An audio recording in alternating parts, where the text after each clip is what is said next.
Nation, Harry here, back going down under. I always say going around the horn, but we're actually going down under. We're back with Michael Jenkins down in Adelaide, Australia. So, sir, it's your morning, my evening. How first of all, how are you and your family individually? Is your health good? Are you able to breathe full breaths, that kind of thing? Yeah, look, I've not really been touched by this except for the isolation side of things. My family are quite well. We've all just waiting for the standard flus to go around really at the moment. Lucky enough, I'm in an environment where I haven't really got any of the symptoms or had any contact with anybody with coronavirus. So I'm one of the lucky ones, I guess. Yeah, no, we'll keep it that way. Yeah, I'm back in Seattle, which, as you'll recall, 6 weeks ago was the epicenter for the COVID-19 matter. We've actually flattened the curve in Seattle. Seattle went in early and is coming out early, as long as people behave, as you well know. But Michael, this month, what I want to talk about, we've already kind of talked about the healthcare matter, the science, that kind of stuff. I'd like to talk about the economics. And let me frame it up. We interviewed you a few months ago as you were in the midst of the great fires crossing Australia. They were upsetting businesses and supply chains and that kind of thing. And no sooner than we got past that than the worldwide pandemic of COVID-19 hit. So my heart goes out to you because I kind of feel like you might have got a double whammy down under, just boom, boom. The question is this: you're a community guy and in touch with a lot of partners and MSPs down in Australia. What's the economic reality, and not so much your business, but just the community? Are people starting to get a little frightened economically as an MSP? Yeah, this very much so. We're seeing a huge increase. In fact, I was speaking with a person over in Sydney, Wayne Small, who you'll know. And his business is actually going great guns. And we've actually been going really well as well, up until probably just recently, and most MSPs up until very, very recently. Now, a couple of things which are bringing us to a head. First of all, we've run out of webcams, we've run out of all the headphones and microphones and sending people home. There's a massive, massive change in workforce. That kept us very, very, very busy because everybody suddenly who wasn't prepared to work from home had to send their entire workforce home. In many cases, upgrading internet. That meant inventing computers out of nothing. It meant setting up home offices and helping people. So there was a massive influx of that. But now that's what happened. There's no more webcams on the shelves. There's no more cameras. There's no more microphones on the shelves. There's no more people going home. So now we're trying to support those people at home who really don't need a lot of support at the moment. So there is a downturn. Those businesses that have stayed actually in business, everything from your normal everyday hardware shops, things like that, are decreasing the number of tills they're using, decreasing all the computers they're using, because they're just not getting the traffic going through anymore. With social distancing and things like that, there's less and less people allowed actually to go into shops at a time. So therefore, you don't need the resources to manage that. With businesses in the CBD, it's like a ghost town. I've never seen it like before. There's nobody. They're entire big, huge buildings where the power's not even on. No one's turned the lights on. There's just nobody there. And that's our bread and butter. That's where we get our money from. The other thing we've noticed, which is hurting a lot of MSPs, is yes, okay, they've got recurring revenue and things like that, but there's nobody there to pay the bills. So they may have done a lot of work. They may have a lot of invoices out there, a lot of statements, a lot of money waiting to come in, that there's nobody there to pay them. So therefore, the natural thing is you go back to your reserves. And of course, those reserves, we're talking has to last months, 4 or 5 months, easy. And that's where it starts to all fall apart, of course, because we didn't save for this kind of rainy day. Right. And you're quite right, off the back of fires and things like that.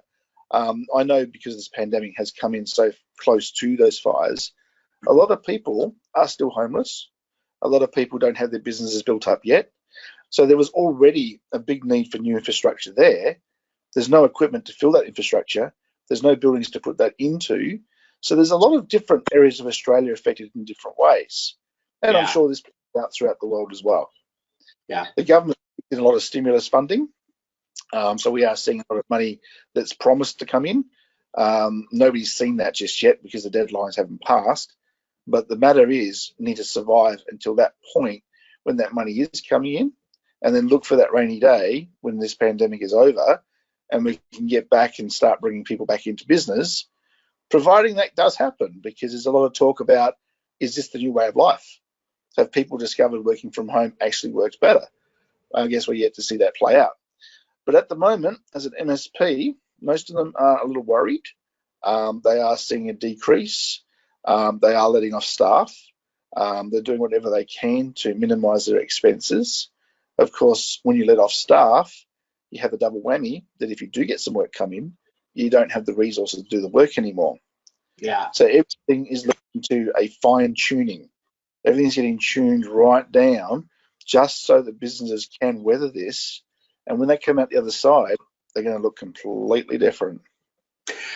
Yeah, I would concur. We did a webinar recently, and our sponsor brought a guest on, Matt Higgins. He's one of the sharks on Shark Tank. He's called a rotating shark.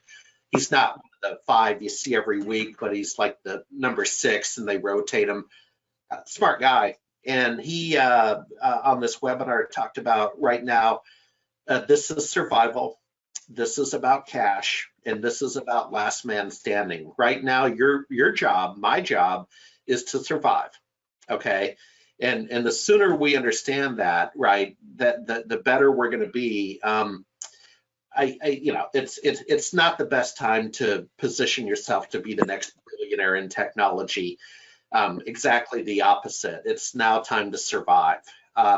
Hey, Michael, one more question. Knowing I was going to talk to you, I went up and poked around some news sites. And again, this relates to economics, but do you have, you shut down travel in Australia? I cannot come visit you right now, right, as an American tourist. I'm not allowed to fly and come and see you. Is that correct? Let me put it to you this way. I live under the flight path. I haven't seen a plane in weeks. Wow. Okay. We do not have international travel. We do not have interstate travel. And in one of our largest states, West Australia, even within that, travel between certain regions is blocked as well. We are encouraged not, if we've got to say, for instance, a beach home and we want to go visit that because we can't do much else, we're encouraged not to go and visit even our own beach homes. We just don't go anywhere. We don't see anybody. Nobody new comes into the country. Nobody new comes into the state. It's only been in the last week that they have allowed all the mining people who are fly-in, fly-out workers to now start travelling again and to go over the border. They've got to have some tests and things done.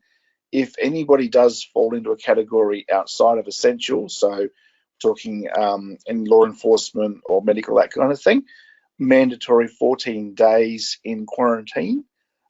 We've had people who were rescued, so they're Australians who were brought back to Australia.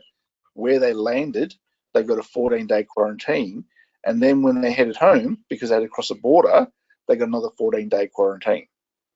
So movement has been completely slowed down, but that's two-way. We're also not able to leave the country either. So yes, there is no in and out of Australia. Parcel deliveries are delayed.